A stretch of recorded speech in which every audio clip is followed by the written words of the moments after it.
Here's our pre-workshop video on classroom management strategies and responses by Ian Murray and Alex Dansker. To begin our presentation, we would like to clearly define the term classroom management and its aims. Today in our video, we will be discussing the benefits of classroom management, the ideal characteristics of a teacher with good classroom management techniques, the types of students that act out, and a variety of strategies a teacher can use in the classroom to maintain good classroom management.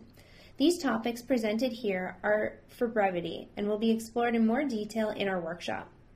We chose this topic because by successfully managing a classroom, you can increase student success and create a productive and cooperative learning environment. Effective classroom management techniques allow students to get the most out of their time spent in school and ensure that teachers maintain their sanity. While many fail to recognize it, learning to behave can be just as important as learning the academic lessons taught in school. If a teacher has control of their classroom, it is less likely that a fight will break out or violence will occur. By establishing clear and consistent standards of behavior, teachers can ensure that their classes are organized and productive and that students do not have the opportunity to engage in fights or inflict harm on other students. Additionally, by punishing students who name-call or are disrespectful to others, teachers can reduce the likelihood that verbal conflicts will escalate to become physical. Students work more productively and share more openly when there is a positive classroom environment. Through good classroom management approaches, teachers can create an atmosphere of mutual respect in which all classroom participants feel safe to share. Without classroom management, students will likely feel that they are not free to speak their mind or participate, as their peers may make them feel unwelcome or unworthy. Time spent dealing with continuous behavioral interruptions is time taken away from teaching. By setting up clear expectations and consequences at the beginning of the year, teachers can create a fluid and productive class in which time is spent engaging in educational activities, not responding to student misbehaviors. Through effective classroom management, teachers can build healthy and mutually respectful relationships with their students and allow students to build these positive relationships with their peers. Effective classroom management ensures that students interact appropriately, allowing for them to create and strengthen relationships. What are the characteristics of an ideal teacher in order to establish good classroom management? Prior to class on Wednesday, we would like you to think about this. What are the characteristics of an ideal teacher? Are there any characteristics that you think are absolutely essential for a teacher to have? Please think of at least 4 characteristics which you think are the most important, and we'll discuss that further on Wednesday. There are many paradigms and levels of detail for describing student behavior. One website, disciplinehelp.com/teacher, outlines 124 ways in which students can act out in a classroom. A number that huge is daunting and foreboding. It might be helpful as a reference, but I would find it extremely hard to try to remember all the indicators and methods of dealing with 124 acting out behaviors. The same website also identifies the 4 primary causes of misbehavior. 4 is a lot easier number to deal with.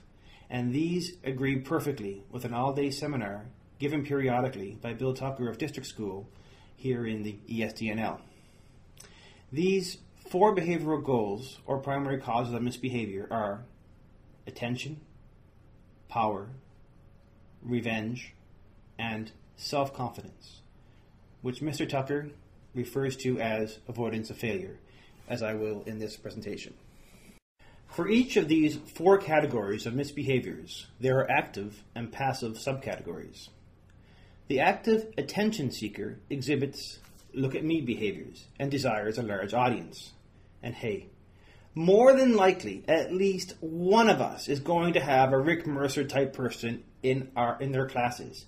And do you want to be the teacher that is always yelling at the next Rick Mercer? I mean, really.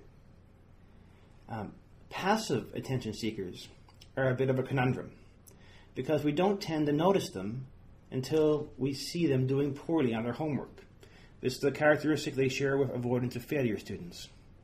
Now, how do we identify students seeking attention as opposed to the 3 other behavioral types? Part of our ability to do this well relies on our intrapersonal evaluation of our own emotions as much as our interpersonal intelligence.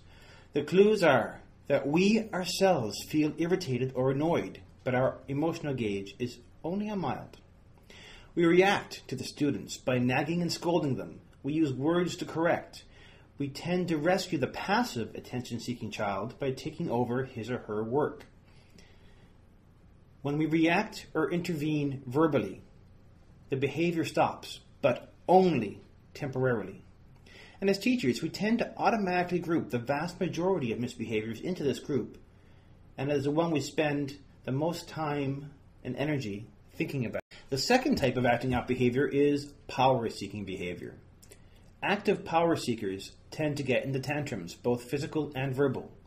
They exhibit the lawyer syndrome and try to negotiate their way out of doing what you ask them in order to do what they want. Passive power seekers give quiet non-compliance. They do not get into pitched battles, they smile and agree, but they do what they want. How do you identify power-seeking behavior? Here are the clues. Our emotional gauge is on hot. We are frustrated and afraid and in danger of losing control. Our gut tells us to fight back. Our impulses tell us to be sarcastic. After a time, we feel like giving in to the behavior, which is one characteristic this category shares with identifying avoidance of failure students. So be careful. The behavior does not stop easily. It ends only when the student feels it stops on his or her own terms. The next type of behavior, which you will most definitely see in our classes, is revenge seeking. Active revenge seekers attack or threaten you directly. I hope I'm not dating myself too much with my picture choice here. A passive revenge seeker does not attack you directly. They use indirect psychological attacks. They use mild verbal abuse, take drugs to hurt themselves and supposedly hurt you as well. And they vandalize the school and other public places. How do we identify revenge-seeking behaviors? Our intrapersonal intelligence and awareness has to be pretty high to not fall into the trap of responding to these students, because our emotional gauge is going to be on boiling. We are ready to pop. We want to strike back. We want to hurt them or punish them severely. We might be fantasizing about throwing them out the window. We withdraw from them emotionally. We are in danger of ceasing to care about the student because we are so focused in on their misbehavior that we characterize as an integral part of the student. The behavior only stops on their terms. It usually stops only after they have said or done something particularly harmful to us, including our psyche and our possessions, and also our classroom environment. The last of the four overarching categories of student misbehaviors are avoidance of failure behaviors. To identify an active avoidance of failure student, we should note that we are concentrating on what the student is not doing. We see them having frustration tantrums. These are implosions rather than explosions. They're not yelling at someone else. They are talking to themselves about their own misbehavior. They do tend to have a louder than normal talking volume, may tend to cry, and they may clown around a lot, which may cause you to misidentify them as attention-seeking students instead of trying to draw attention away from the fact that they are not doing their work. Passive avoidance of failure students tend to procrastinate and seem temporarily unable to do anything. How do we identify these students? Our emotional gauge can actually be anywhere from mild to boiling, and we often tend to be empathetic to their plight, and sometimes a little confused. We find ourselves thinking about giving in to the student's stop trying syndrome, which is similar to a feeling we get with power-seeking behavior. But with avoidance of failure behaviors, we are not feeling the urge to fight back and be sarcastic. When the student is left entirely alone, that is when we leave the room, the behavior tends to continue. Here we list a variety of classroom management strategies that differ from traditional assertive discipline techniques, veering away from authoritarianism. The focusing technique is when a teacher demands the attention of their class before they begin a lesson. It means that you wait and not start until everyone has settled. Experienced teachers know the power of silence on their part is very effective. To do this, a teacher must punctuate their wait time by extending it 3 to 5 seconds after the classroom is completely quiet. Then they begin the lesson using a quieter voice than normal. A soft-spoken teacher often has a calmer, quieter classroom than one with a stronger voice, because their students must sit still in order to hear what is being said. Uncertainty increases the level of excitement in the classroom.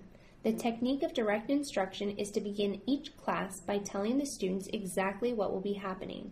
The teacher outlines what the students will be going to do this period and may even set time limits for some tasks. The key to the monitoring principle is to circulate. Get up and get around the room. While students are working, make the rounds and check on their progress. An effective teacher will make a pass through the whole room about 2 minutes after the students have started an activity and provide individualized instruction as needed. The modeling technique follows the values are caught, not taught motto. Teachers who are courteous, prompt, enthusiastic, in control, patient, and organized provide examples for their students through their own behavior. The do as I say, not as I do teachers send mixed messages that confuse students and invite misbehavior. Teachers have shown a lot of ingenuity in making use of nonverbal cues in the classroom. Nonverbal cues can be facial expressions, body posture, hand signals, or actions such as flicking of lights. Care should be shown in choosing the types of cues you use in the classroom.